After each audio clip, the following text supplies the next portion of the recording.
पुराने शहर की एक बुलंदो बाला मस्जिद थी जिसके मीनार पर हजारों कबूतरों का बसेरा था। वहीं उन कबूतरों के दरमियान एक सफेद कबूतरा रहता था जिसके एक पर कुदरती तौर पर सुनहरे रंग के पर उगे हुए थे। जब वो उड़ता, सूरज की रोशनी उसके सुनहरे पर से चमककर आंखों को खीरा कर देती। बाकी सब कबूतर उसे देखकर रश्क करते, कुछ उसके दोस्त बनना चाहते, कुछ हसद करते और कुछ सिर्फ उसके साथ उड़ने की ख्वाहिश रखते। एक दिन कबूतरों ने एक मजलिस बुलाई। बड़े, बूढ़े और अक्लमंद कबूतरों ने मशवरा किया, हमें अपना एक बादशाह चुनना चाहिए जो हमारी रहनुमाई करे। हर कोई सोच में पड़ गया और फिर सबकी नजरें सफेद कबूतरों के सुनहरे पर वाले कबूतर पर जा ठहरी। यही हमारा बादशाह हो, सब ने कहा। वो कबूतर पहले तो झिझका, फिर अकड़ कर बोला, ठीक है, अगर तुम सब चाहते हो तो मैं तुम्हारी बादशाहत कबूल करता हूँ। वक्त गुजरता गया। बादशाह बनने के बाद उस कबूतर के रवैये में नुमाया तब्दीली आ गई। वो अब दूसरे कबूतरों से अलग बैठता, नीचे उड़ते पुराने कबूतरों को नजरअंदाज करता और सिर्फ चंद चमचागीर कबूतरों को अपने करीब आने देता। ये फकीर कबूतर मस्जिद की छत पर क्या कर रहे हैं? इनकी जगह तो नीचे है, वो एक दिन चिल्लाया।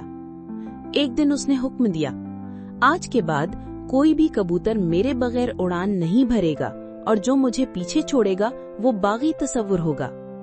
कबूतरों में खलबली मच गई। वो जो कभी मोहब्बत और अमन के निशान थे, अब खौफ और डर के साए में जी रहे थे। एक दिन एक छोटा लड़का मस्जिद की सीढ़ियों पर बैठा था। उसके हाथ में 2 पुराने खुश्क दाने थे।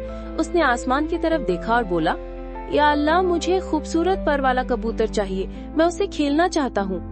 उसी वक्त सुनहरे पर वाला बादशाह कबूतर मस्जिद के मीनार से नीचे आ रहा था, फख्र और शान से।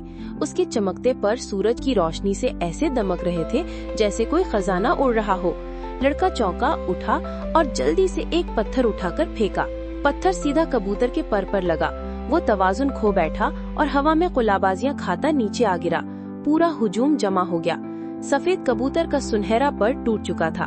वो अब सिर्फ एक आम सा जख्मी परिंदा था। बूढ़े कबूतर उसके पास आए। कुछ ने उसे पानी पिलाया, कुछ ने उसके जख्मों पर चोंच से सफाई की। बादशाह कबूतर की आंखों से आंसू निकल आए।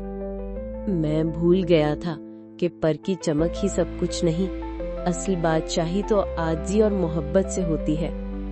अगले दिन वो खामोशी से मस्जिद की छत पर बैठा रहा। वो अब भी उड़ सकता था, लेकिन उसने पहले बूढ़े कबूतर से कहा, अब तुम हमारे रहनुमा बनो। तुमने मुझे संभाला जब मैं गिरा। गुरूर का पर ज्यादा देर नहीं उड़ता और जो दिलों में जगह बनाए वही सच्चा बादशाह होता है।